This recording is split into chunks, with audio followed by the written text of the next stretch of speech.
Então, saudações, eu voltei aqui para fazer essa segunda parte desse vídeo sobre MGTOWs e esses movimentos masculinistas, né, que têm surgido nos últimos anos, na última década, né? Então, falei um pouco dos herbívoros, falei um pouco dos MGTOWs, falei um pouco do MRA, falei um pouco de PUA.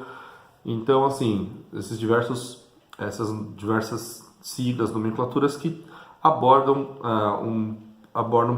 ao meu ver, problemas em comum na sociedade que estão ligados ao feminismo, uma resposta ao feminismo, pelo menos esse feminismo mais recente, mas que são propositivos, né, de certa maneira. Então, no vídeo anterior, que acabou ficando um tanto longo, 40 minutos, eu achei que fosse durar menos, mas eu acabo desenvolvendo, abrindo muitos parênteses, eu sou assim. E eu espero que esteja conciso o suficiente, que esteja, pelo menos, até certo ponto objetivo. E eu queria ser justo também, não queria fazer um vídeo curto como foi daquele de anos atrás, em que eu acabo condensando muito e acabo não abordando tudo que precisa ser, pelo menos acabo deixando algumas pontas soltas, e aí aparece depois nos comentários gente criticando ou inferindo coisas que eu não disse, né? Então eu estou tentando ser mais preciso com relação a isso.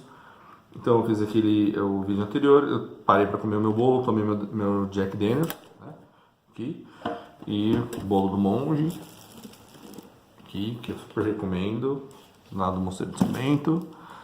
E então é isso. Então eu vou agora abordar aqui nessa segunda parte, algumas anotações que eu tenho, e em específico, assim, eu estou gravando na quinta-feira do dia 7 de março de 2019, e eu acho que é isso, dia 7, né? E amanhã, sexta-feira, vai ser dia 8, que é o Dia Internacional das Mulheres. Bom, minha intenção é conseguir fazer o upload do vídeo até o dia 8. Qual que é o problema? Minha internet não é muito boa. A taxa de download dela até que não é tão horrível, mas a de upload é muito baixa. Então demora muito, infelizmente, demora muito para postar esses vídeos na internet. E hoje em dia espera-se uma boa qualidade no vídeo, de imagem e de som. Então fazer um vídeo com uma qualidade um pouco pior não é uma solução. Então eu ainda tenho algumas coisas para testar, vou tentar fazer direto do aplicativo do YouTube, né? Para ver se faz um upload decente. Se fizer um upload decente, bem. Se não fizer, aí não tem solução. Eu também posso tentar fazer uma live, porque pelo menos assim, na live, se cair a imagem, a qualidade da imagem, pelo menos existe essa desculpa de que é a live, né? Então, e se nada disso der certo, se não funcionar nenhuma dessas coisas, eu vou gravar só áudio. Nos próximos vídeos vou gravar só áudio e fazer um podcast. Tem uma série de vídeos que eu vou fazer, que eu pretendo fazer, que não tem tanto a ver com essa questão dos MGTOWs, mas eu acho que está no cerne da questão, né, da nossa sociedade, da estrutura da sociedade que nós temos hoje. É uma série que eu quero fazer.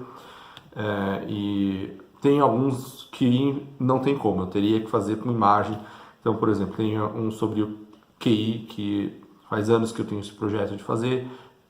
Deixei 100 anotações, literalmente muitas anotações assim, de rodapé, que eu não teria como colocar na descrição do texto. Eu tenho que colocar num vídeo no meu blog, www.escritonassombras.com. O .com.br não está funcionando no momento porque eu desativei a minha loja. Inclusive, né, meu livro aqui, Escrito nas Sombras, os Espíritos do Sabbath. Eu vendo por R$30, é o preço mais ou menos que você vai achar na estante virtual. E se você não... acho que ainda vai ter na Martins Fontes, Paulista, na Livraria Cultura, eu sei que não tem mais, tá esgotado lá.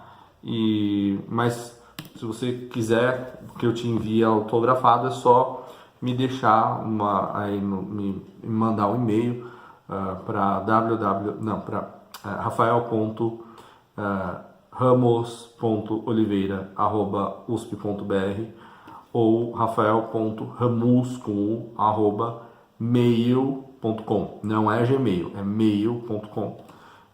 Me manda um e-mail, eu te passo meus dados para depósito. Eu ainda vou estudar uma outra maneira de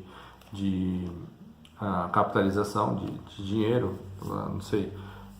Hoje em dia tem vários, né? Tem Superchat, tem para quando é live, tem tem uma série de apoia, assim, enfim, tem um monte de maneira de fazer esse tipo de coisa hoje em dia, né? E eu vou estudar essas maneiras para vender. Eu acabei de desativar o site da minha loja, então se você se interessar em ajudar ou conhecer o meu trabalho, esse é um livro Escrito nas Sombras 1, que é Os Espíritos do Sabbath. É um livro de suspense sobrenatural, terror. É o tipo de coisa que pode ser que seja do seu agrado. Eu mando o PDF e mando o livro em si, o PDF personalizado para você. Se você quiser, aí eu cobro um pouquinho a mais, né? Mas é isso. Então tá. Voltando para a questão dos MGTOWs, né? Tem essa questão das mulheres, né? Então eu separei uma frase que eu li que eu achei é uma variação de uma outra frase do Warren Farrell, que eu acho que é esse o nome dele, que é um dos caras que ele era feminista, né? Ele era um defensor da equalitário, né, e tal. Até que ele começou a analisar as estatísticas, os dados, ele chegou à conclusão: não, olha, mas espera, alguma coisa está errada aqui. A gente está buscando a igualdade ou é algum projeto de supremacia, né? E aí ele bolou ele começou isso há 20 anos atrás, né? E ele foi chegando à conclusão de que, olha, não, alguma coisa está errada aqui, né? Eu tenho 2 filhas, o que eu vou dizer para elas? Elas vão se casar um dia e tudo mais, né? Então, quais são os dados, quais são as informações que elas têm que ter? Quais são as informações que os homens têm que ter? E, enfim, aí ele colocou assim que, eu não lembro a frase dele exatamente, infelizmente não separei, mas é alguma coisa do tipo: o homem coloca uma máscara de que é forte quando está lidando com suas fraquezas, e a mulher uma máscara de fraqueza quando ela está lidando com suas forças, alguma coisa assim. Eu vi um MGTOW que ele colocou da seguinte maneira: girls have an unfair advantage over men. If they cannot get what they want by being smart, they can get by playing dumb. Então é assim, as mulheres, né, as garotas, têm uma vantagem injusta, né? É injusto. Elas têm uma vantagem sobre os homens. Se elas não conseguem o que elas querem por sendo inteligentes, sendo espertas, elas conseguem elas podem conseguir aquilo se fingindo de tontas, né? Então, assim, existe nos MGTOWs, existe assim, eu já vi dois campos nesses últimos tempos.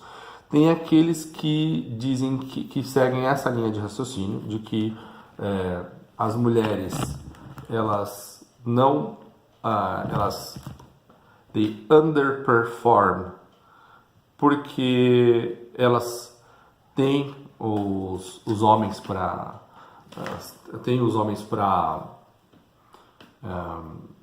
fazer o trabalho por elas, né?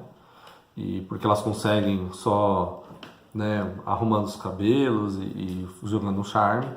E tem aqueles que falam, não, olha, na verdade não, elas realmente não conseguem. E eu não vou entrar nesse debate, mas é uma coisa que está lá.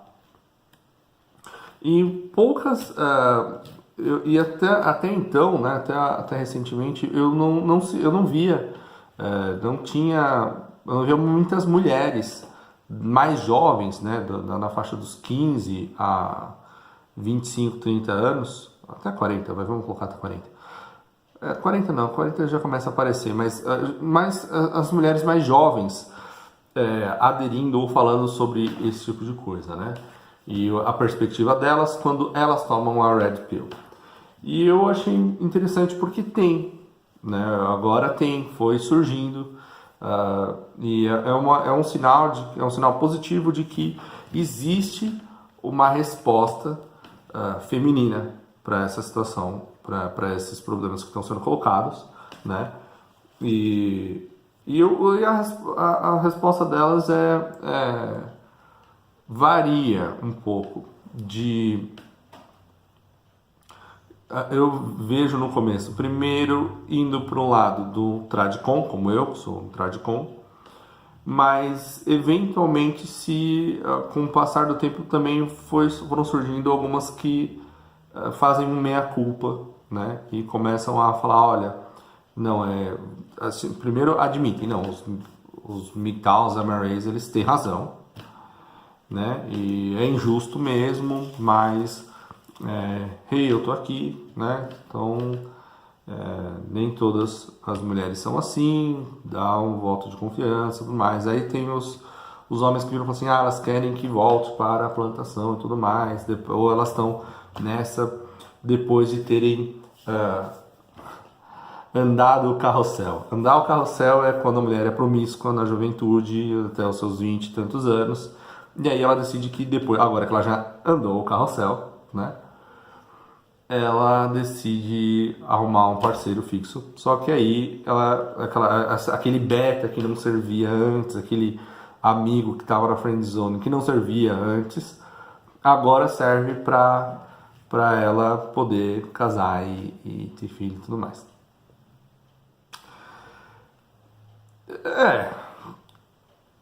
Tem alguma coisa de verdade, certo? Nisso. Não tem outra maneira de dizer, existe isso. Esse é um fenômeno que é uma maneira de olhar para um fenômeno, né? É claro que as mulheres vão dizer que os homens estão sendo machistas porque os homens fazem a mesma coisa. Não é bem assim, porque a verdade seja dita, existe uma ideia de que as mulheres, elas, estatisticamente falando, elas preferem os homens com maior idade, elas preferem homens mais velhos, mais experientes, mais bem estruturados financeiramente e que possam permitir que elas trabalhem menos para que elas possam ter filhos e para que elas cuidem da casa, dos filhos, e o dinheiro que ela trabalha, ao invés de ir para sustentar a casa, vai para gastar com ela, com as coisas dela e com as coisas dos filhos, quando muito. Isso existe, estatisticamente é relevante, então acho que é fato. Assim. Então as mulheres têm essa preferência por homens mais velhos e os homens, ao contrário, os homens eles estão procurando o principal que a mulher tem a oferecer é a fertilidade, assim, falando biologicamente, né? Claro que a sociedade é mais complexa do que isso. Mas quando você vai falar dos instintos animais, o que vai atrair o homem é a mulher nova, né? Então a mulher que ainda está em idade fértil e que pode dar-lhes bebês, né? Então, então os homens eles vão procurar, a ideia deles é que eles busquem, a ideia, o instinto é buscar uma menina nova, né? Antes dela ter andado o carrossel. E o das mulheres é de procurar um homem mais velho, né? E procurar um homem mais velho, assim, que possa lhes sustentar. E aí existe um conceito que eu vi sendo utilizado pelos PUAs, primeiros Pick-up Artists, e depois foi migrando para os MGTOWs, que é a ideia de que as mulheres enfrentam the wall, a muralha, o muro, quando elas atingem seus 35, 40 anos. Então, o que é isso? É a idade em que a taxa de progesterona, a progesterona é um hormônio feminino, cai muito. A mulher fica irritadiça e ela começa a ter, passa a ser mais estrogênica, né? E acaba havendo um desbalanço, né? Não fica mais balançado o estrogênio da progesterona e começam a surgir os problemas de fertilidade, né? E além disso, as mulheres começam a envelhecer rapidamente, né? Uma das principais características que são atraentes, assim, as mulheres são atraentes para os homens, uma das principais é o cheiro, o hormônio. Mesmo quando o homem não está sentindo, né, existem pesquisas que indicam que, por exemplo, quando uma mulher em período fértil entra no ônibus, né, os homens sentem. Boa parte dos homens, sem saber, eles olham, às vezes olham para a menina e tudo mais. E aí tem aquela história, o tom de voz muda, tem uma série de detalhezinhos que muda, né? E o homem percebe, o homem é instintivo, o homem perceber. É que o homem é um ser racional, assim como as mulheres, então eles podem decidir não agir em decorrência daquilo, mas isso existe, é uma coisa que existe. Então elas começam então o que se diz, o que os pick-up artists ensinam é que tem um ditado, women, como é que é? Grow old like milk and men like wine. Então assim, as mulheres envelhecem como leite e o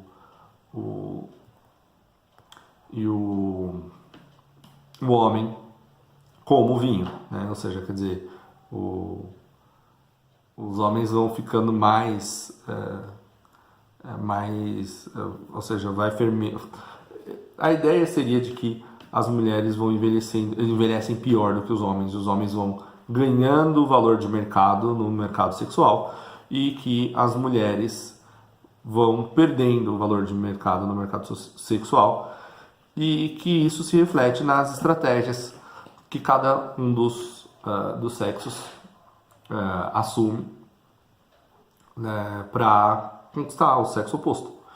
Então a ideia é de que a mulher, quando ela tem lá seus 15 anos até os 25, 30 anos, ela pode se dar o luxo de ir atrás dos alfas e de andar no carrossel, tentar consertar o bad boy, né, que geralmente é o alfa, ou alguma coisa ou alguém que está emulando o comportamento do alfa. Então ela pode se dar esse luxo. E quando ela chega nos seus 30 anos, ela tem pouquíssimo tempo, 30, 35 anos, ela tem muito pouco tempo para arrumar um parceiro e casar e ter filho, né? É quando ela vai buscar os provedores, os betas, os caras que para quem ela não dava bola antes. O problema é que é isso que os MGTOWs e os PUAs e os MRAs eles perceberam, é que se o homem se segura o valor dele de mercado dele vai aumentando. Então, quando todas as dificuldades que ele tinha e todas as experiências ruins que ele teve na adolescência, na adolescência, e isso vai se dissipando conforme ele vai ficando mais velho, vai adquirindo bens, as mulheres gostam de homem com cabelo grisalho, aí entram aquelas dicas, olha, entra na academia, vai fazer uma arte marcial, vai cuidar de você, cuida de você, e você vai ter um monte de mulher mais nova, você não precisa se aceitar ficar com essa moça aí que já cometeu os erros que ela tinha para cometer na vida e agora quer usar você de muleta. Esse é o argumento. Não estou dizendo nem que é certo nem que é errado, mas esse é o argumento, essa é a ideia, é esse movimento. Essa é uma ideia que eu vejo assim devagarzinho fora do Brasil ganhando muita força, né? E a gente assim subestima esse tipo de coisa. Você pega um dos homens herbívoros lá no Japão, chega assim a metade da população jovem, metade dos homens, 60% em alguns casos, em algumas províncias.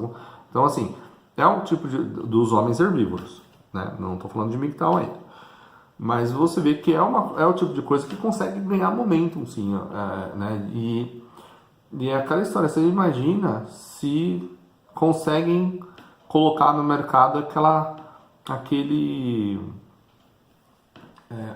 anticoncepcional masculino, né? Porque hoje em dia, como as coisas funcionam, é que as mulheres têm o controle, né? Pelo menos na maioria dos homens. Os homens, eles têm sempre aquele recurso do coito interrompido. É o único que vai funcionar 100%. Camisinha, se você usar algum outro método e o coito interrompido, aí você tem uma boa chance. Mas se não, é o único controle que você pode ter. É você interromper. Se você não sabe o que é, procura na internet. Mas quem tem uma taxa de sucesso boa é 86%, 85%, é próximo da taxa da camisinha. Se você estiver usando os dois ao mesmo tempo, né? Nos países que permitem você questionar o exame de DNA, se isso falhar e você não confiar, se você for um cara atento e ficar esperto no período menstrual feminino da mulher, também auxilia. Mas no geral, quem controla essas questões de fertilidade é a mulher, porque a mulher pode tomar pílula, ela pode usar o DIU, o homem tem a opção de fazer vasectomia, e a vasectomia é um procedimento bem invasivo, né? Bem assim, e é bem permanente também, então não é uma coisa tão simples, fácil, legal de fazer. Então existem todas essas questões e assim, tem também essa ideia de que as mulheres elas adotam monkey branch tactics. Então a ideia é a seguinte, é que ela vai pular para o galho mais alto, ela vai ficar procurando se tem algum outro macaco num outro galho que está acima e vai pular para aquele galho. Então a ideia seria o seguinte, a ideia de que tudo bem, ela arrumou um namorado, ou ela arrumou um cara, decidiu se assentar com um cara que quando ela tem lá seus 20 anos. Mas ela está sempre, a ideia é essa, a ideia é de que ela está sempre olhando ao redor, no entorno, para ver se ela consegue pegar alguma coisa melhor. Se ela não conseguir, então ela fica ali mesmo. Se aparecer um cara que de repente é mais boa pinta, em uma condição financeira melhor, né? É um cara mais galanteador, tá acima no mercado, sexual, né? Assim, ou seja, na socio-hierarquia, né, sexual. Então, se de repente aparecer um alfa lá, aparecer, então, se tem alguma coisa, ela vai pular para o outro galho, né? E aí, se não der certo, ela tenta voltar, né? Então essa é a ideia de que a mulher, ela muitas vezes ela sai de um relacionamento tendo isso em vista, tendo em mente a ideia de que ela vai conseguir arrumar alguém melhor, né?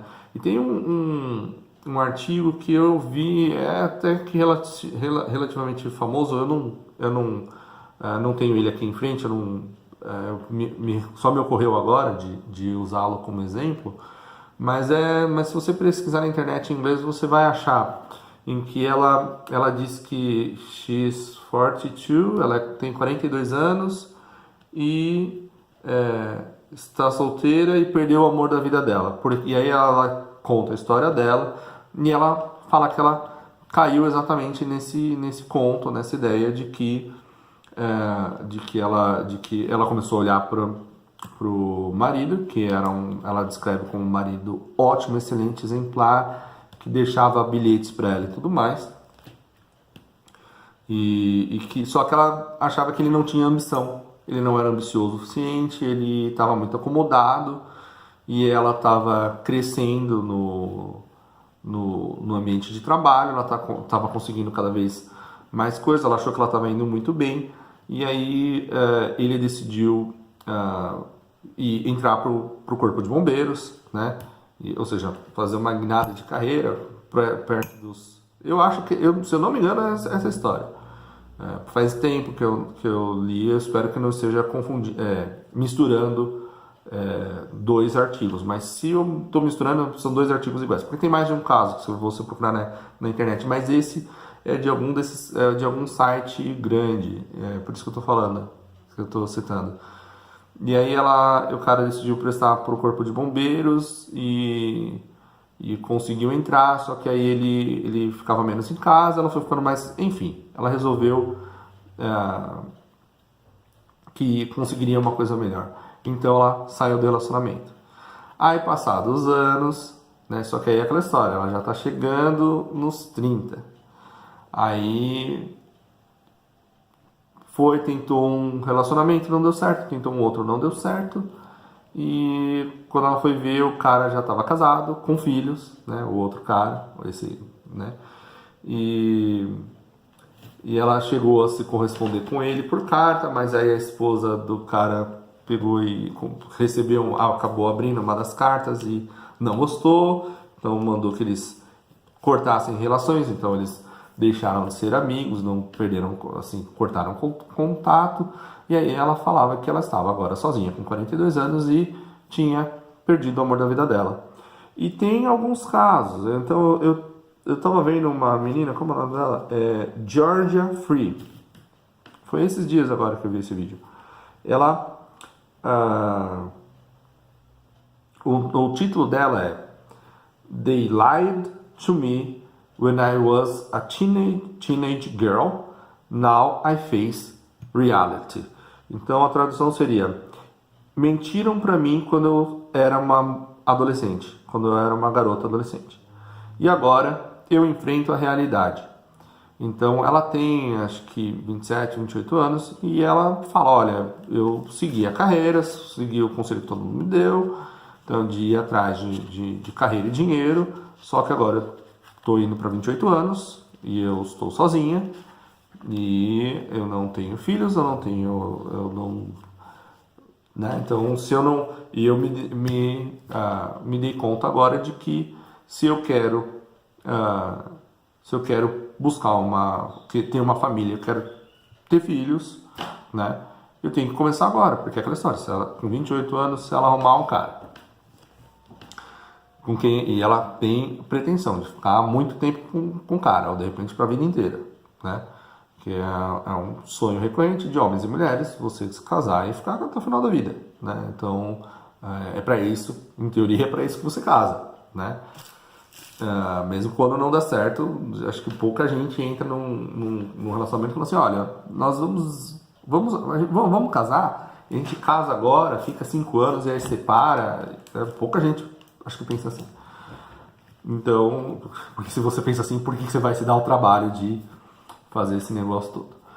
Então, se ela quer ter filhos e tudo mais, então se ela arrumar um cara agora, vai fazer 28 anos, e eles namorarem 2 anos, e noivarem, casarem, vamos supor que isso seja até os seus 31 anos, queira viver 1 ano de casado, então ela vai ter 31 anos para ter o primeiro filho.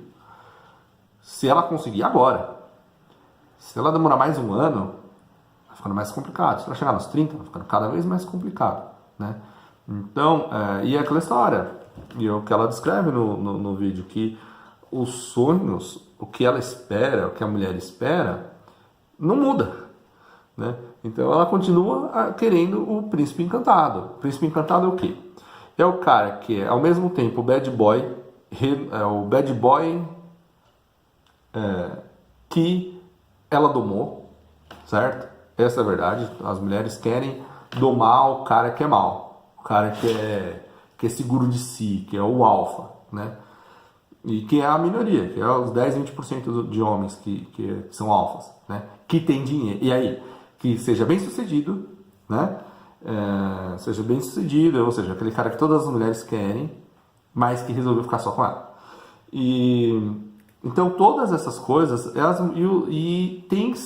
isso que eu acho interessante que ela descreve, é que essas ideias estão sendo vendidas para as mulheres. Não é uma coisa que nasceu agora e que surgiu do nada, né? Então assim, existe já uma tendência natural, mas existe também um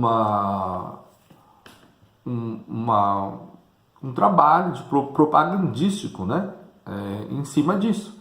Então é aquela ideia de que aquele dado do BID, aquele estudo do BID que eles fizeram durante 30 anos aqui no Brasil, em que eles notaram uma correlação direta entre quando chegava o sinal da Globo e o número de divórcios na cidade. Então, quando chegava o sinal da Globo, 1 ano depois, 2 anos, poucos anos depois, aumentava o número de divórcios. Por quê?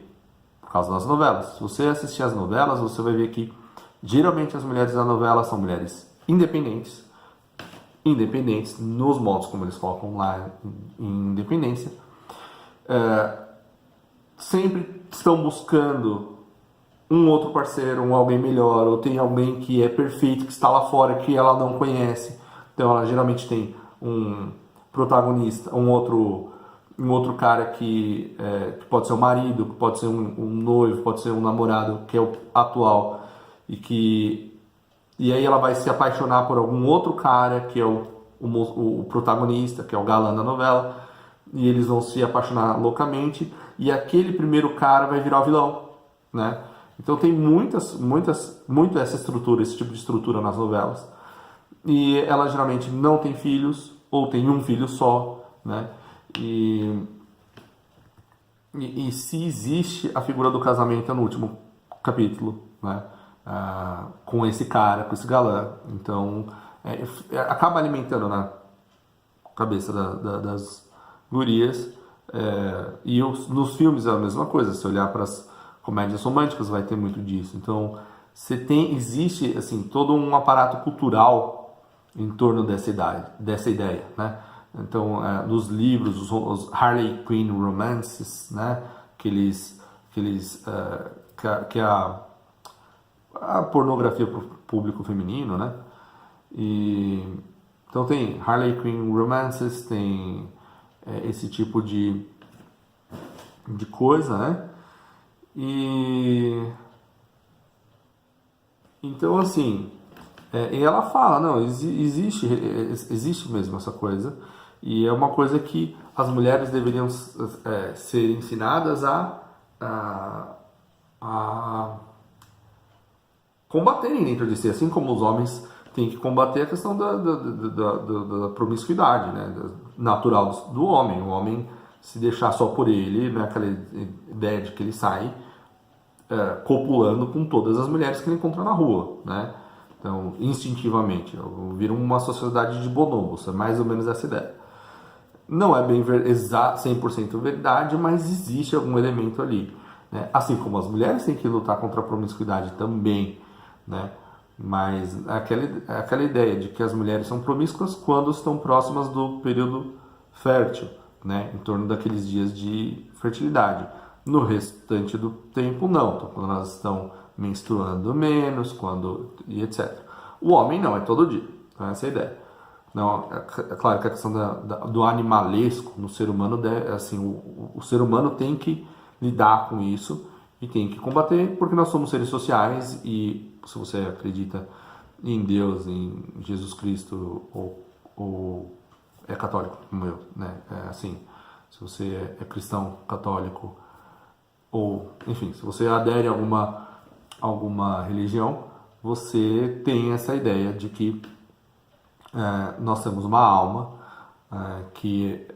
e temos o intelecto ligado a essa alma que é sublime e que não está subjugada aos instintos mais básicos do ser humano, mais animais, tudo mais. Motivo pelo qual o ser humano consegue ser monogâmico, né? E consegue ser monogâmico, porque tem essa questão também. Os homens e as mulheres mais felizes que eu conheço são pessoas que se casaram há 50 anos atrás e ficaram casados a vida inteira, né? Eu conheço de 50 anos, 40 anos atrás, 30 anos atrás, 20 anos. Então, eu conheço muitos casais felizes, né?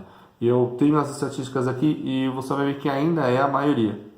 Ainda é a maioria, quer dizer, de casais que ficam juntos, né? Aí, é claro que a felicidade não é a única coisa que importa num relacionamento, né? Então, porque a felicidade tem muitas questões momentâneas ligadas à felicidade, mas tem a questão do legado que você deixa, tem a questão de coisas que fazem parte da experiência humana que não podem ser relegadas apenas àquilo que te faz sensorialmente feliz naquele momento, né? Mas, enfim, isso é um debate mais profundo para um outro momento. Então tem essa questão de que as mulheres são hipergâmicas, né? Essa hipergamia feminina.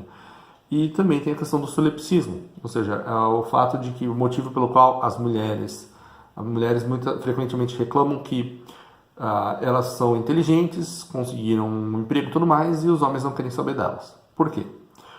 Um dos motivos, além de que não é o que o homem está procurando na mulher, as principais qualidades, é claro que o homem está procurando uma mulher inteligente para ter filhos inteligentes, mas esse não é o principal fator. A fertilidade da mulher é um fator muito importante, então por isso que ela ser bonita e ter as curvas, ter todos aqueles sinais que inconscientemente o homem percebe como sinais de fertilidade, de que ela está saudável e tudo mais, são muito importantes para os homens. A personalidade dela, a possibilidade de que ela vai ser uma boa mãe, né? Então o comportamento, essas questões comportamentais e a inteligência, ela não precisa ser realizada, ou seja, você pode ser uma pessoa inteligente e essa é uma questão que na sociedade atual a gente muitas vezes fica deixada de lado, perdida. Você pode ser uma pessoa inteligente capaz de, por exemplo, ser um engenheiro, capaz de ser um médico, uma médica, um astronauta, uma astronauta, um físico nuclear, uma física nuclear. Você pode ter essa capacidade e não realizar essa capacidade. Geneticamente falando, dá mesmo, né? Então, geneticamente falando, você vai ter filhos.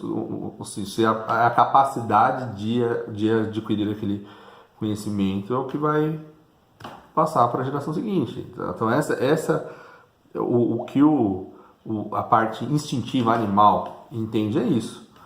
E mais além disso tem a questão de que a percepção de que a mulher usa todos os conhecimentos que ela possui e ela é voltada para si.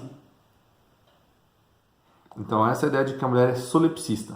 Então, por exemplo, você fala alguma coisa que é de fundo genérico e ela ouve aquilo e ela aplica aquilo para ela. Então é aquela dificuldade, é uma dificuldade que muita gente relata ao lidar com clientes ou colegas, né, do sexo feminino, de que às vezes você está falando de uma coisa que é especificamente daquele projeto, daquele trabalho, e você acaba pisando em ovos sem querer, né?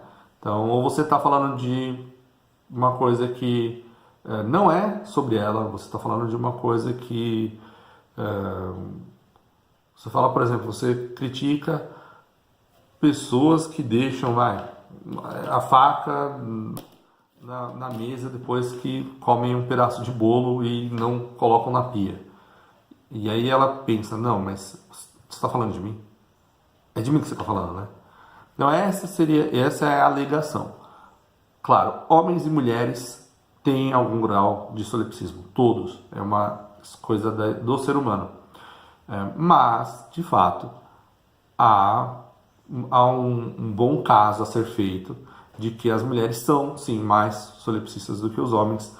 Então, tem mais... E isso acaba sendo um fator crucial no momento da separação. A ideia de que a mulher, no momento da separação, ela consegue enxergar mais as partes que estão relacionadas a ela do que a família, ou o entorno, principalmente ao então marido. Então, seria uma das possíveis causas de o porquê que as mulheres pedem o divórcio, 70%, 80%. É aquela história, mas se o casamento é tão ruim, né, tem as feministas que viram e falam assim, não, mas é porque os homens são machistas opressores bom, mas a mulher sabe disso. Se o homem é machista, opressor e tudo mais, então por que as mulheres continuam buscando o casamento? Então, porque é uma coisa que está na psique feminina, né? O casamento, assim como está na psique masculina de forma diferente, mas está, né?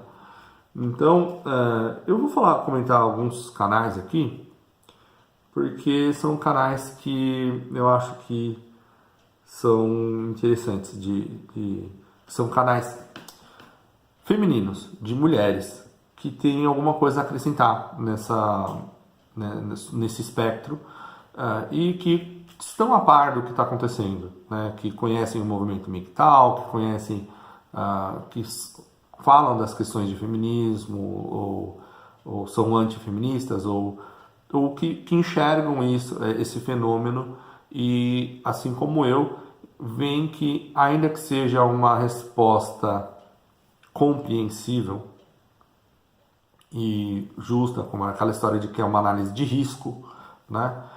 Ainda assim, a solução não pode estar só aí, né? Então eu vou comentar tem um canal que é de uma guria que é The Ukrainian Lens. Então ela é ucraniana e ela faz vários vídeos comentando assim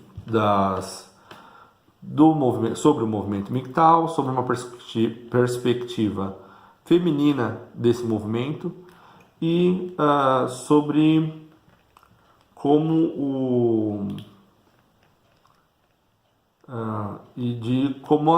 das dificuldades que as mulheres têm com relação a isso também, de como isso as afeta e de como assim, eu lembro de um vídeo que ela fez, por exemplo, em que ela comenta das dificuldades que as mulheres enfrentam, de como graças a por causa dessas injustiças que estão gerando os movimentos MGTOWs, as mulheres que realmente querem casar e permanecer casadas, como é o caso dela, por exemplo, que sonham em se casar e permanecer casadas e tudo mais, como elas têm que, de alguma maneira, colocar mais a mesa para conquistar o homem, né? Então, ou seja, de como ela tem que colocar essa necessidade que ela está sentindo, ou seja, de que a mulher está sentindo, que está ciente dessa questão, de que ela tem que colocar mais coisas na mesa nessa negociação, nesse contrato social, que é o casamento. Então, a ideia de que é aquela história de riscos e recompensas, então, a mulher, uma das maneiras de lidar com isso seria a mulher colocar tantas recompensas para o cara, assim, ou seja, ela trazer tantas coisas boas para a vida do cara que aquela seja a melhor opção, né? E aí ela fala de como isso é difícil, né? De como não é tão simples, né? Porque é uma questão da sociedade, as leis continuam lá e tudo mais, né? O homem tem que ficar um pouco com a palavra dela, né? Então tem vários vídeos dela que eu achei bem interessantes. Dela contando a experiência de como as mulheres estão percebendo essa questão da geração anterior também. Porque a geração dos boomers, né? Então a geração que agora tem seus 60 anos, de 50 a 70 anos, vamos colocar assim. Vamos colocar, de 50 a 70 anos acho que é justo, a gente colocar isso. Mas em especial essa que está em torno dos 60. De que foi uma geração que se separou bastante, né?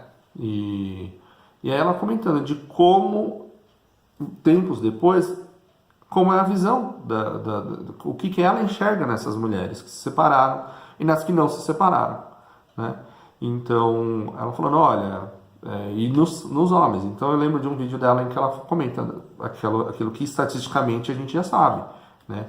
Que as mulheres ficam mais infelizes, os homens se dão melhor depois, quando eles vão chegando nos 50, 60 anos, eles se dão bem, eles se casam mais, mais homens se casam de novo do que as mulheres, né? De como elas ficam sozinhas, de como elas ficam infelizes, principalmente se elas não têm filhos, e coisas desse tipo, né?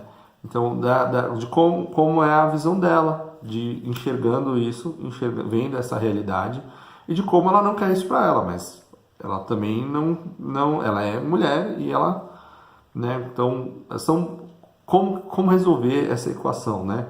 Aquilo que eu falo dos tradicons, né? Então,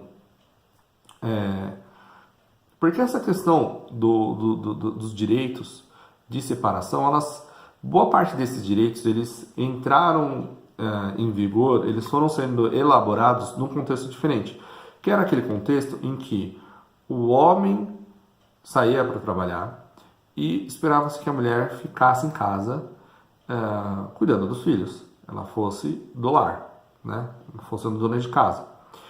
E aí era injusto quando o homem pedia o divórcio quando a mulher tinha 40 anos, porque ela já não, para ela tudo vai ser mais difícil. Entrar no mercado de trabalho, arrumar um outro marido, porque ela tem 3 filhos, 4 filhos.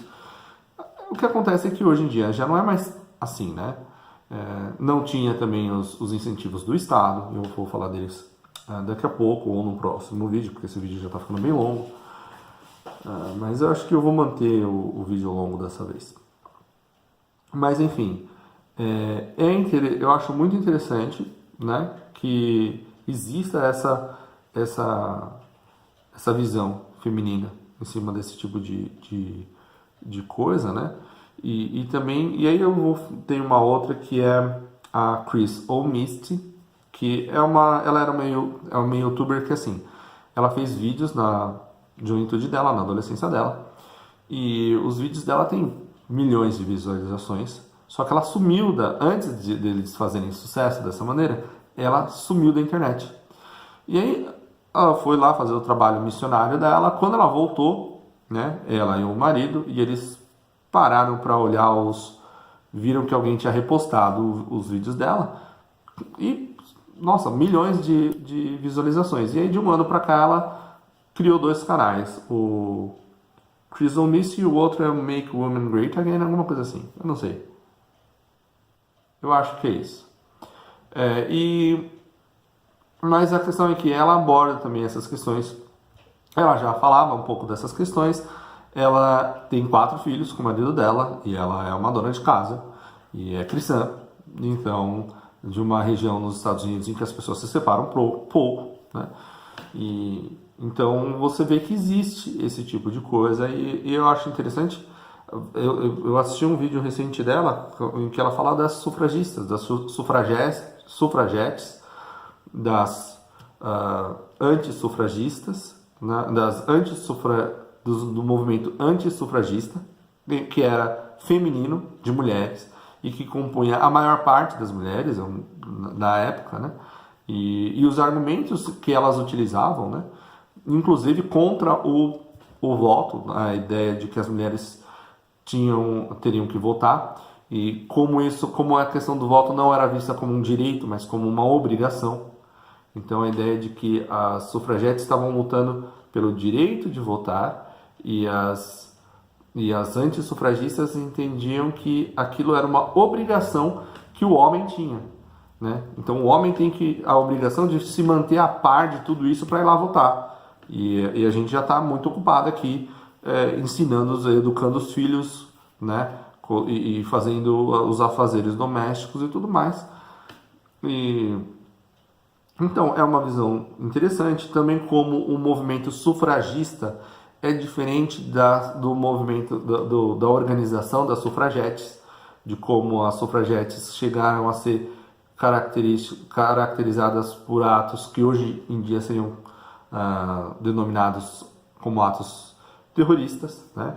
E que era uma coisa à parte ou seja, muito interessante.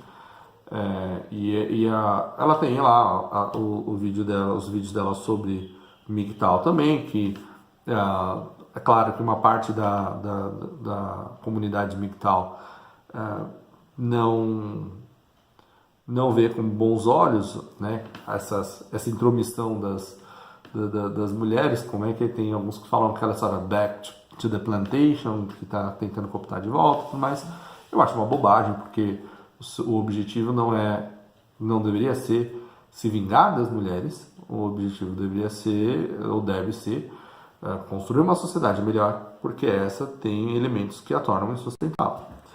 Então, assim, aproveitando dessa questão das sufragetes, tem esse livro aqui que tem agora em português, que eu já falei dele em outros vídeos, é O Outro Lado do Feminismo. E é interessante esse livro, e assim, ele não tem como escapar, porque a Phyllis Schlafly é uma das autoras desse livro, e ela é uma das grandes pensadoras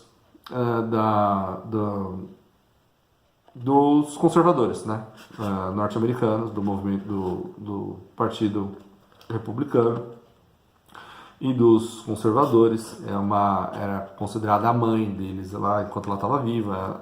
Ela faleceu há pouco tempo e ela é a fundadora do Eagle Forum, né?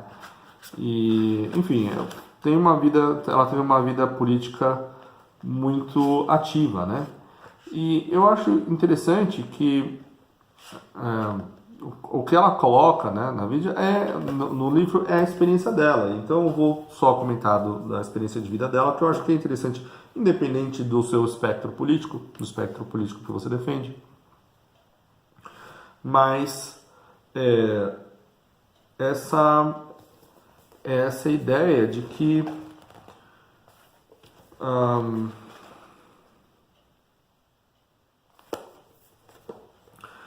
as mulheres eram oprimidas nessa época, que elas não podiam trabalhar. E ela fala assim, não, mas isso não é verdade. Eu testava, durante a Segunda Guerra Mundial, eu testava armamentos. Eu trabalhava numa indústria de armas e eu ficava lá, dando os tiros e testando armamento. Então, o que ela argumenta é que o que acontecia é que a maioria das minhas amigas, das minhas colegas, não queriam procurar um emprego porque elas tinham essa ideia de que elas tinham que se casar e ter filhos, e ter muitos filhos, de preferência. E ela mesma casou-se, teve 6 filhos, criou os filhos primeiro, e aí teve uma questão política na qual ela decidiu se engajar lá, e aí foram questionar, não, mas você não, o que você sabe de direito? Ela pegou e falou assim, não, tudo bem, então eu vou. Teve apoio do marido e dos filhos, né, quando eles já estavam crescidinhos, né, nesse ponto, para ir entrar na faculdade de direito, já depois dos filhos, bom, assim, encaminhados já na criação, né, de já terem passado da infância, né, e aí ela foi, e depois disso ela foi escrever um livro e acabou fazendo muito sucesso, e aí o resto é história, mas demonstrando que, olha, não, existe uma maneira das mulheres conciliarem as duas coisas, só que a maneira é a inversa da que está sendo utilizada hoje, né? Então é a ideia de que você primeiro você tem que aproveitar que você é jovem e fértil, porque vai ficando mais difícil para você, né? E você criar a sua família primeiro, colocar a sua família primeiro, né? Ter os seus filhos primeiro, cuidar dessa parte da educação dos filhos primeiro, né? E depois você vai atrás do que hoje a gente chama de independência financeira. O problema é que assim, a ideia de que a mulher tem que ser independente financeiramente, ela já parte do pressuposto de que ela não confia 100% no homem. Se a mulher confia 100%, ela confia mesmo no parceiro, então a independência em si é menos importante. O que vai fazer com que seja mais importante é assim, olha, o marido tem dificuldades para sustentar a casa. Aí a mulher tem que trabalhar meio período ou período completo. Essa é uma outra questão. Mas a ideia de que a mulher tem que adquirir primeiro a sua independência financeira já parte desse princípio de que o casamento não vai durar para sempre, né?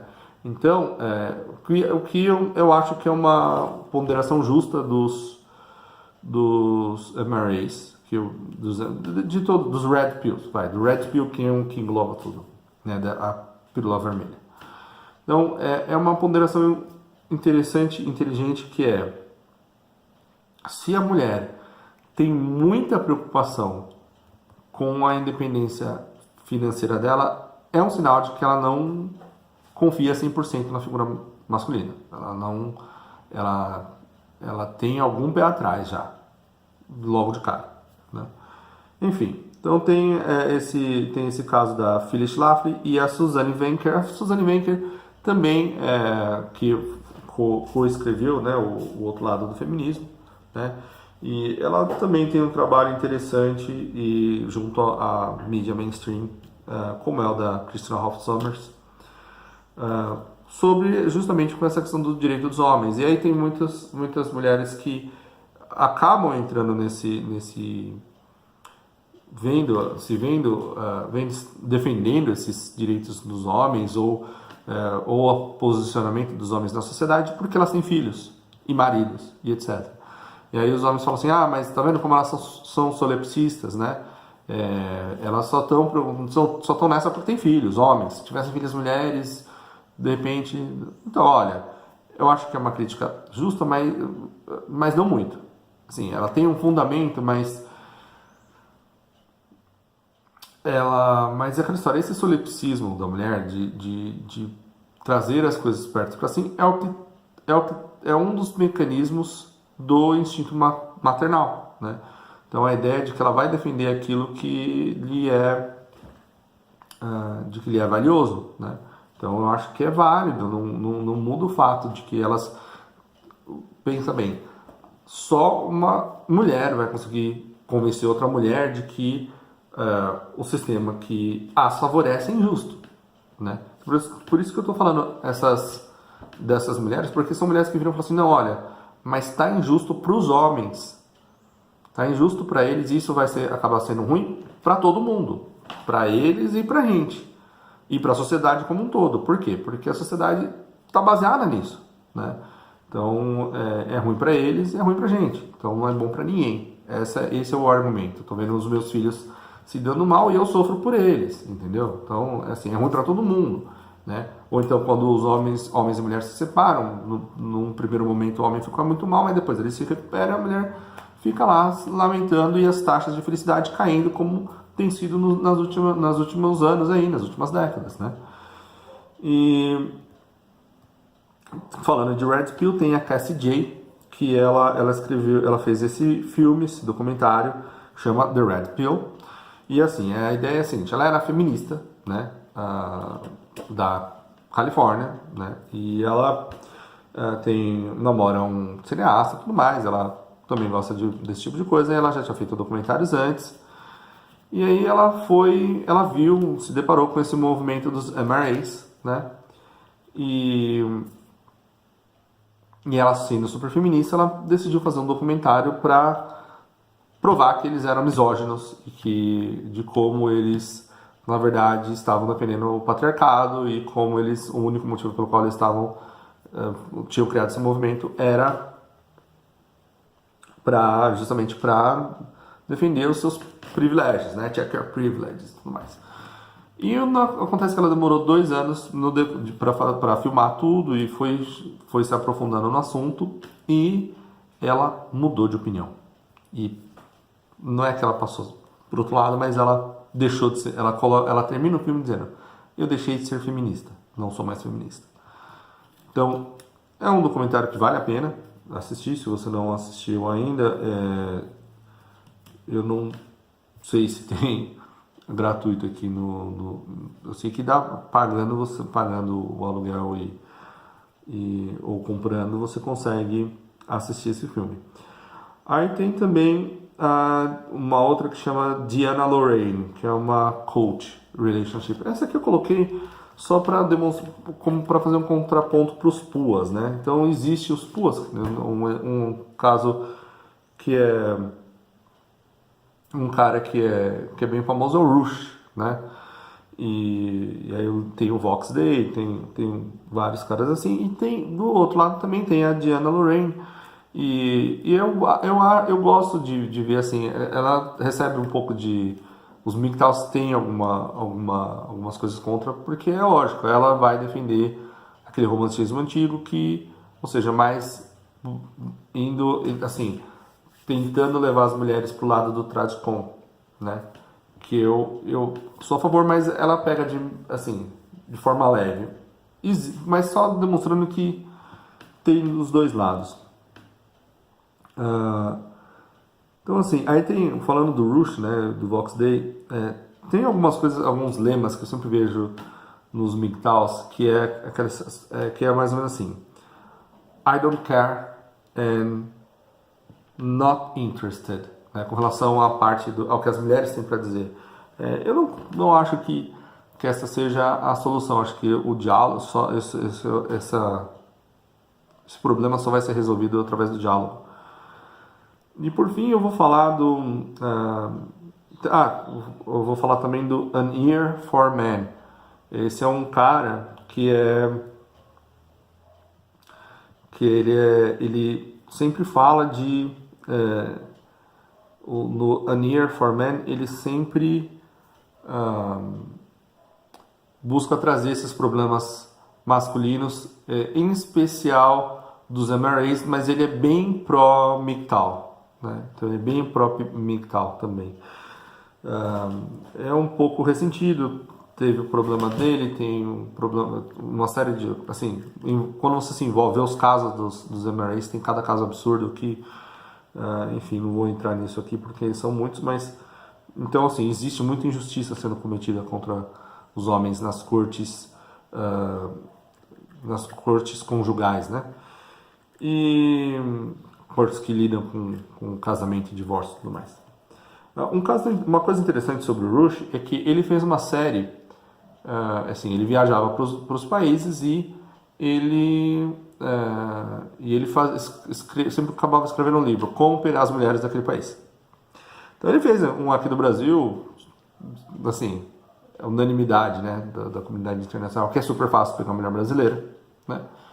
Principalmente se você é gringo, é uma percepção que eles têm, eles não estão errados, né? Então existe sim essa facilidade, infelizmente, né?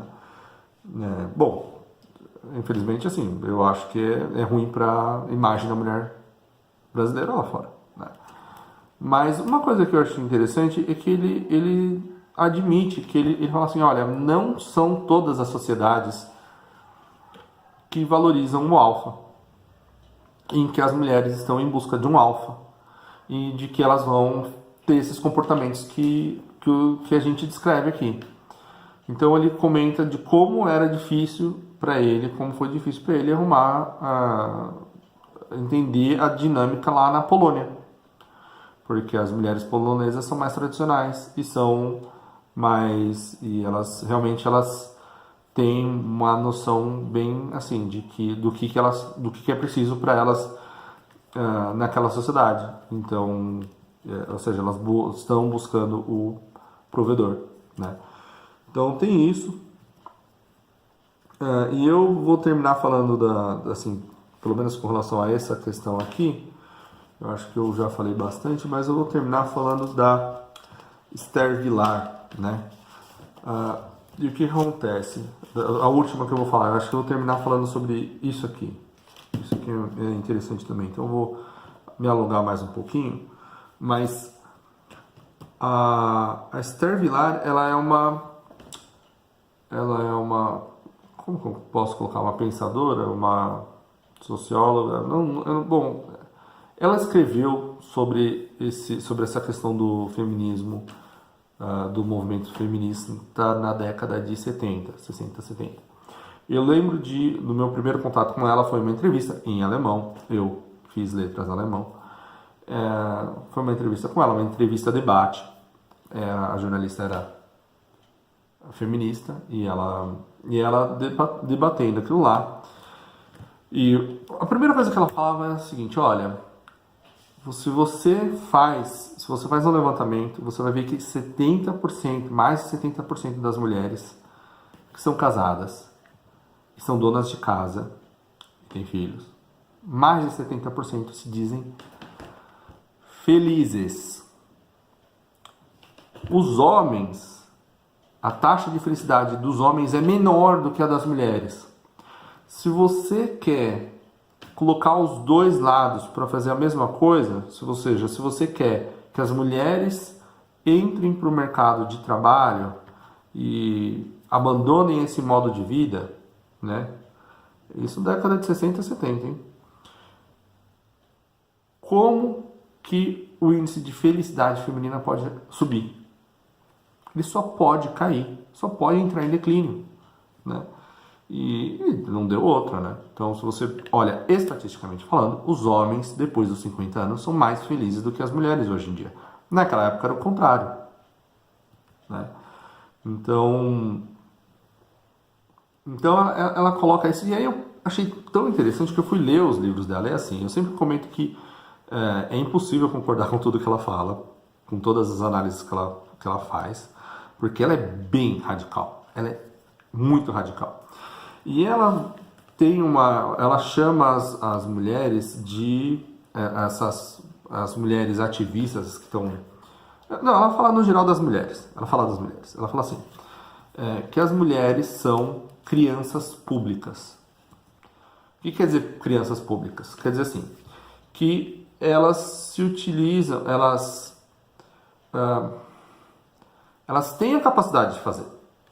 Elas contam, por exemplo, aquela história de trocar o pneu. E ela chega a utilizar esse exemplo num dos livros, no início de um dos livros dela. Então, a mulher tem a capacidade de trocar um pneu? Tem, ela tem. Mas ela também tem a capacidade ela pode optar, e é o que ela argumenta e que as mulheres fazem, é que até então, quando chegou no momento de trocar o pneu, ela nunca estudou sobre pneu, ela nunca estudou sobre carro, ela não tem um interesse natural de estudar essas coisas assim que estão no entorno dela. Ou seja, ela pode até ter um interesse, vamos supor, ela decidiu ser enfermeira, então ela vai estudar sobre enfermagem, mas ela não vai ter o interesse, como é o homem, por exemplo, de abrir um carro para ver como é um carro dentro, na maior parte das vezes, né? A grande maioria. Ou de como funciona uma TV por dentro, ou como funciona, sabe, os típicos trabalhos masculinos, de encanamento, Não quer dizer que as mulheres não sejam capazes, elas são capazes. Isso ela está falando na década de 70, de 60 a 70. 60, 70, 80, até 80 mais ou menos, que eu vi dela. Então, elas têm essa capacidade, mas elas não fazem. E por quê? Porque aí volta para aquilo que eu tinha colocado lá no começo, né? They can get what they want by playing dumb. Então, aquela história dela vai, joga um charme para um cara que tá passando, o cara para o carro, vai lá ajudar ela com o pneu, né? E aí ele sai e fala assim, como essas mulheres, elas não... Ela tá falando na década de 60. Ela, coitada, não sabe trocar o pneu de um carro. Quando, na verdade, foi ela que o manipulou. E aí ela fala de como, quando você dá poder... de como o comportamento delas públicos é o comportamento de uma criança. Ou seja, de como elas vão pedir as coisas, de como elas pedem as coisas.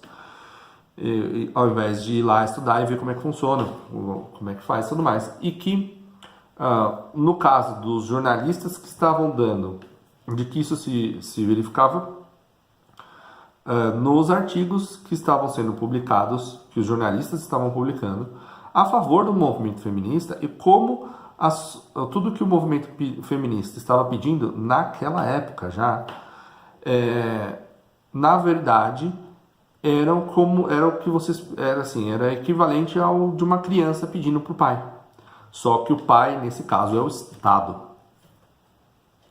É exatamente essa crítica que os MRAs fazem, é exatamente essa a crítica que os Red Pills, no geral, fazem, né? Os MGTOWs fazem, de que elas são crianças públicas e que a única coisa que aconteceria, né, que a consequência inevitável é essa infantilização da sociedade, né? Conforme elas ganham poder político. E eu acho muito interessante que ela chegou a fazer parte de diversos painéis da ONU.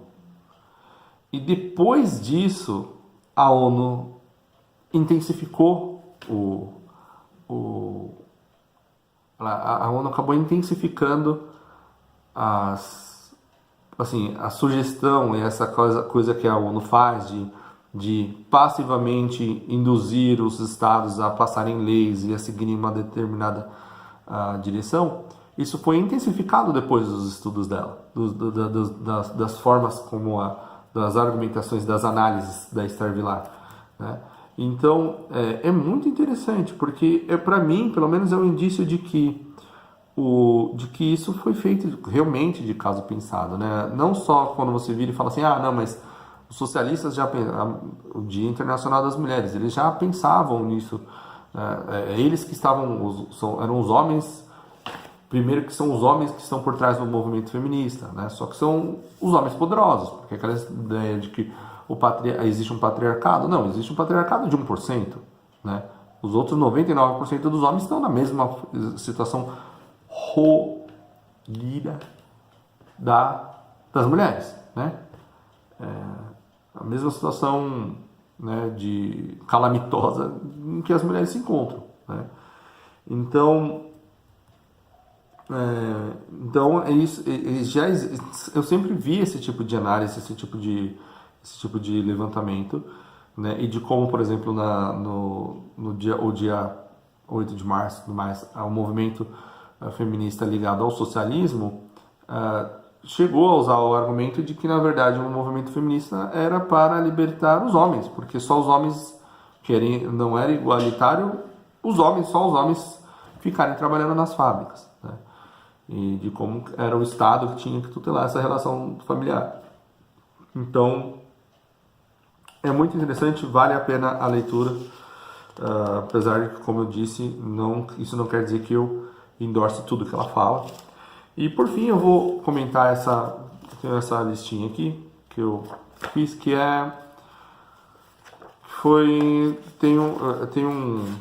a fonte é a Unified Lawyers, então são os advogados unidos, né? Enfim, é um site, é um org.org que tem na internet, né? Em inglês, óbvio. Mas eles levantaram, assim, num número determinado de países, né? Eles levantaram o número de divórcios, de casamentos que terminam em divórcio, né? E claro que não estão todos os países aqui. Por exemplo, eu sei que na República Tcheca é 66%, né? Então estaria acima da Espanha, mas não está aqui nessa lista. Mas dos países que foram verificados, e aí eu vou falar os primeiros 10 países em que há o maior número de divórcios, né? O primeiro é Luxemburgo, com 87%, né? Bom, Luxemburgo é uma cidade, é um estado minúsculo, e isso não me surpreende porque muitas vezes muitos desses casamentos podem ser relações de negócio, porque é um paraíso fiscal. Então isso não necessariamente quer dizer que esse seja o número real, mas seja como for, é um número muito alto, não dá para duvidar algum fundo de verdade. Tem, então só 10% dos casamentos, de acordo com o Unified Lawyers, permanecem em pé. Aí, em segundo lugar, é a Espanha, que surpreende, porque 65% dos casamentos terminando em divórcio, né? E aí, das causas levantadas, primeiro são as dificuldades financeiras, lá que a Espanha, pelas quais a Espanha tem passado, o fato de estar na União Europeia, né, também. Mas é uma sociedade que fala assim, bom, mas é uma sociedade católica, mas é uma sociedade católica não praticante. A porcentagem de gente que realmente pratica o catolicismo lá é minúscula. Então, tem as facilidades das leis e tudo mais. Então é isso, tem lá 65%, né? Lá eles têm uma baixa tolerância a uma série de coisas que fazem parte do casamento, enfim. E o terceiro lugar é a França, com 55%, outro país que é praticamente ex-católico, não é mais católico. São países tidos como católicos, mas que na verdade não o são. Muito em breve serão países muçulmanos, se nada mudar nos próximos 20, 30 anos, né? Então, por isso que é aquela ideia de que no futuro vai haver uma separação entre homem e mulher e que aquela ideia de que os homens vão seguir o seu próprio caminho, as mulheres o próprio caminho, não é o que parece. Quando você olha para os dados, para as estatísticas, o que acontece é que os países que não conseguem manter isso aqui vão ser substituídos por outras culturas, ou pela chinesa, ou pela indiana, ou pela muçulmana. Essa é a verdade. Então, a Rússia, com 51%, a Rússia é um problema, também tem um problema gravíssimo lá, já não é de hoje. Então, a Rússia é aquele país perigoso, porque é um país em declínio com muito poderio bélico. E em declínio não é financeiramente, não, porque financeiramente todo país passa por altos e baixos. Estão falando dos Estados Unidos, que o país é uma potência há 50 anos. Em períodos históricos isso não é nada. O Império Britânico durou o quê? 100 anos? 150 anos? E quando você olha... 100 anos, né? Menos de 150 anos. Foi o maior império do mundo, né?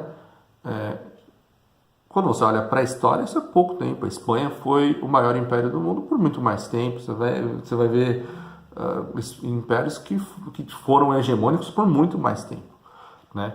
Então, a questão financeira não é o determinante para uma civilização, né? Ela não é a única coisa que você deve observar numa civilização.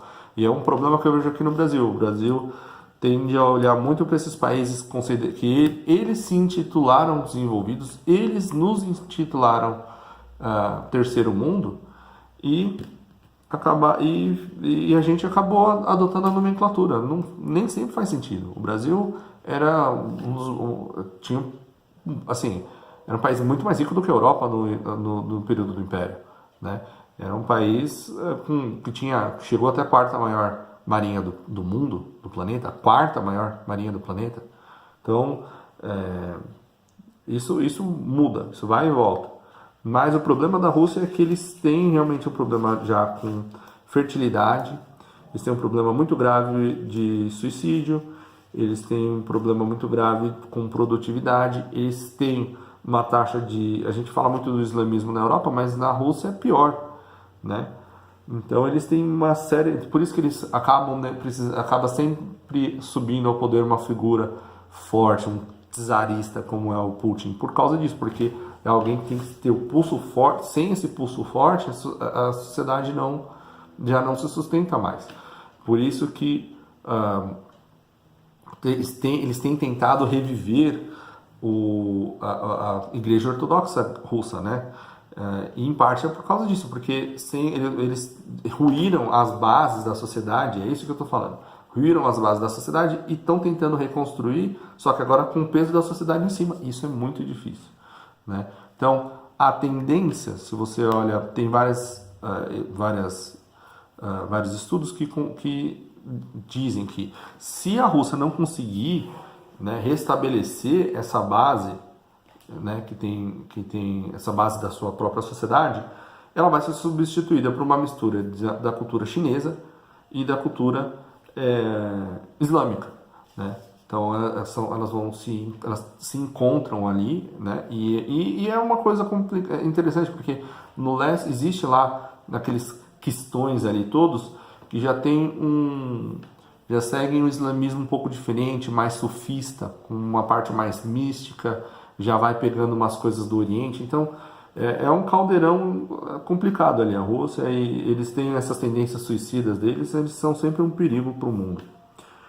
Aí depois vem os Estados Unidos com 46%, e aqui tem que se fazer uma ressalva que alguns estados norte-americanos, obviamente, concentram números piores que a Espanha e outros muito melhores do que os demais países europeus. Então isso vai variar da cultura local lá nos Estados Unidos. Os Estados Unidos é outro que é como se fosse uma União Europeia, porque vai ter lugares e lugares. Aí a Alemanha com 44%, então já a maior parte dos casamentos duram até o final. A Grã-Bretanha com o Reino Unido, né? Reino Unido com 42%, Nova Zelândia 42%, Austrália 38%, Canadá 38%. Esses são os 10 que mais se separam. Então você vai ver que são os países chamados de primeiro mundo, que na verdade estão enfrentando problemas civilizacionais muito terríveis. Muito terríveis. Que não são de simples solução, né?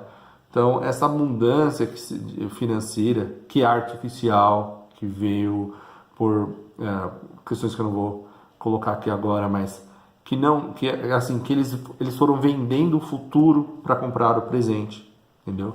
E estabelecer essa hegemonia que eles têm hoje, e não é sustentável, né?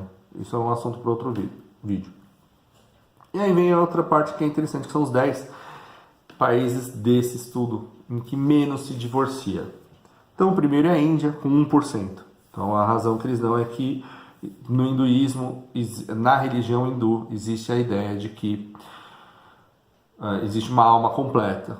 E quando ela encarna, ela se separa. Então, todo ser humano tem uma outra metade, literalmente. Além disso, é um processo burocrático que envolve as duas famílias. Então, é feito todo um trabalho entre as duas famílias, elas se encontram por muito tempo para debater, para ver se realmente tem compatibilidade e tudo mais. E aí só depois eles casam, né? E não tem namoro, não tem nada. Então é só o casamento e dura lá. Eles ainda mantêm o pódio. Aí vem um país que eu realmente me surpreendi, que é o Chile. Nosso vizinho aqui, país mais rico da América Latina. Há quem diga que financeiramente é um país mais saudável, não mais rico, mas mais saudável economicamente do que os Estados Unidos, por exemplo, que é o Chile, com 3% só de divórcios. Só 3% dos casais se divorciam lá no Chile.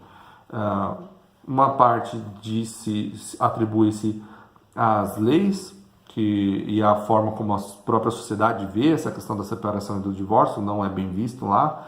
É um país católico, praticante, isso faz diferença. Você vê que os católicos não praticantes como França e Espanha já não faz mais diferença. Mas é um país católico, né? Em que existe essa cultura de fazer dar certo. E o segundo é a Colômbia com 9%, e também achei surpreendente, porque já não tem mais essas questões de legislação. O que acontece é que as mulheres lá, por algum motivo, elas decidem ficar no casamento, diz que elas se cuidam muito, né? Existe uma certa aversão existe essa cultura do corpo esbelto lá na Colômbia, então as mulheres se cuidam muito, cuidam do próprio corpo, e a vida familiar lá é uma coisa que é muito valorizada, né? Então você vê que nem tudo é finança. E aí depois tem o México com 15%. Também é outra surpresa, porque lá as leis de divórcio são piores do que as leis americanas, por exemplo.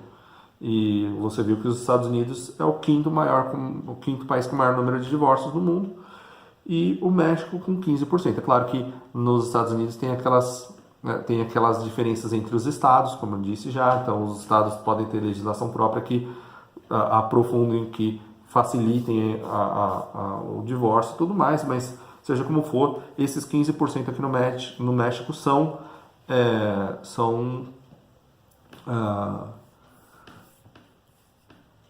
esses 15% são culturais, porque é a cultura, e novamente atribuído ao fervoroso catolicismo da população, né?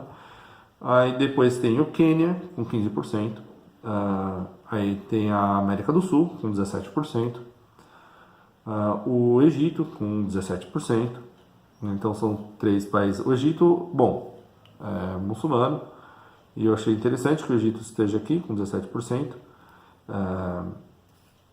Não tem isso destrinchado, mas a África do Sul também, essa parte da cultura local, as culturas africanas no geral, elas primeiro que existe a influência das duas maiores religiões lá, que já são cristianismo e islamismo, mas tem algumas coisas locais. Por exemplo, eu lembro de uma africana falando na ONU de como o aborto era uma imposição cultural que os europeus estavam tentando fazer na África, porque ela falava: na minha tribo não existe nenhuma palavra para aborto, como é que eu vou explicar e justificar isso para eles, né? Então não passa lá, eles têm uma tendência mais conservadora lá. Enfim, então Quênia, África do Sul, Quênia quinto, África do Sul sexto, Egito sétimo, e aí a grande surpresa, o 8º país desse estudo aqui, que com o menor número de casais que se divorciam, é o Brasil, com 21%. Quer dizer, quase 80% dos casamentos permanecem de pé até o final.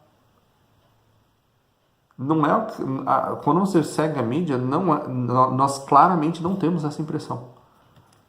Mas são os dados reais. Eu fui olhar os dados e eu entendi por que parece que não é. Então eu vou só comentando que o nono e o 10º é a Turquia e Irã, os dois por motivos diferentes, pelo menos de acordo com esse levantamento, com esse estudo, né? Mas no Brasil eu achei interessante que eu fui olhar os últimos dados divulgados em 2016, foram 1,1 milhão de casamentos e 344 mil separações. Como é que isso estava no artigo lá na Veja? Uma correlação de 31,4%, 1 a cada 3. Entre 1984 e 2016 foram cerca de 7 milhões de separações. E não fala quantos casamentos. Mas se você for parar para olhar, você vai ver que não, mas por lógica, por progressão, se você vai olhando nos dados, vai estar em torno de 30 milhões de casamentos. Então, ou seja, muito mais gente se casou do que se separou. E você não pode dizer que 1,1 milhão de pessoas se casaram. Só que essas 1 milhão, sabe-se lá quanto tempo elas vão ficar casadas, mas os 31,4% que eles estão atribuindo aqui de correlação não fazem sentido, porque isso pode ter sido de gente que se casou em 2015, em gente que se casou em 2014, 2013, 2012, 2011, 2010, 2000. Então, tipo, de diferentes durações, né? E resolveram se casar ali, entendeu? Então, eu acho complicado o tipo de afirmação que não... Então, eu acho que eu parando para observar, dando uma olhada nos números, esse 21% de taxa aqui de divórcio no Brasil é crível. Então, a situação não é tão desesperadora aqui como é, por exemplo, na Europa. Porque na Europa a coisa realmente é triste. Na Europa, se nada for feito, vai ser uma sociedade islâmica lá. Não daqui a muito tempo. Bom, eu falei muito mesmo. O vídeo ficou super longo, 1h30, mais aqueles 40 minutos que eu tinha feito no outro vídeo. Tem mais umas anotações minhas aqui que eu vou deixar para um outro vídeo, que é sobre a hierarquia sociosexual, né? Então, socio-hierarquia, né? Então, falar de alfas, betas e demais denominações é um assunto interessante, não só por essa questão do sexual, essa questão do mercado, ou essa questão do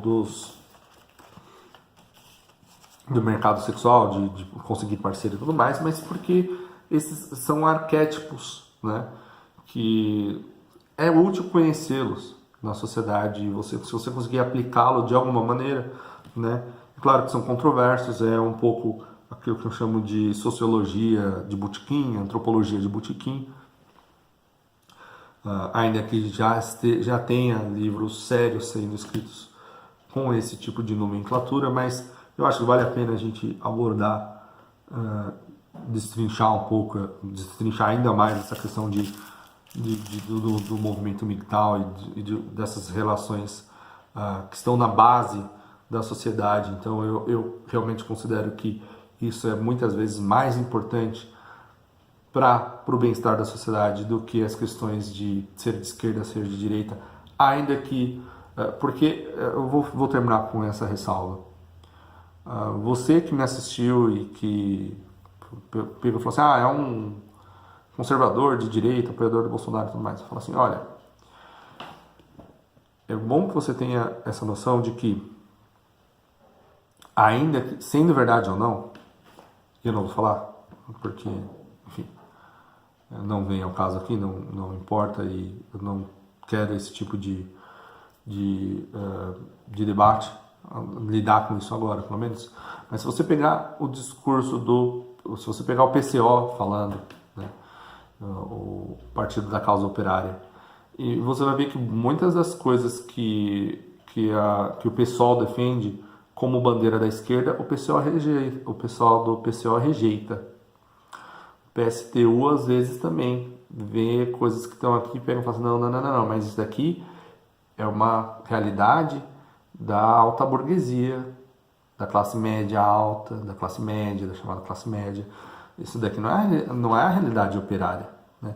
Então, tem muitas nuances aqui que eu não vou ficar tratando nesse vídeo, mas só para deixar isso muito claro, eu sou um tradcon, mas eu acho que esse assunto é maior, mais importante, mais relevante do que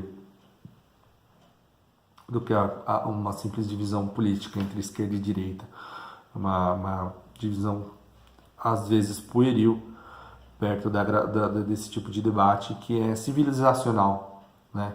Então questões como religião, questões como a base de valores morais, o sistema jurídico que rege as relações interpessoais, são todas questões de importância maior, na minha opinião.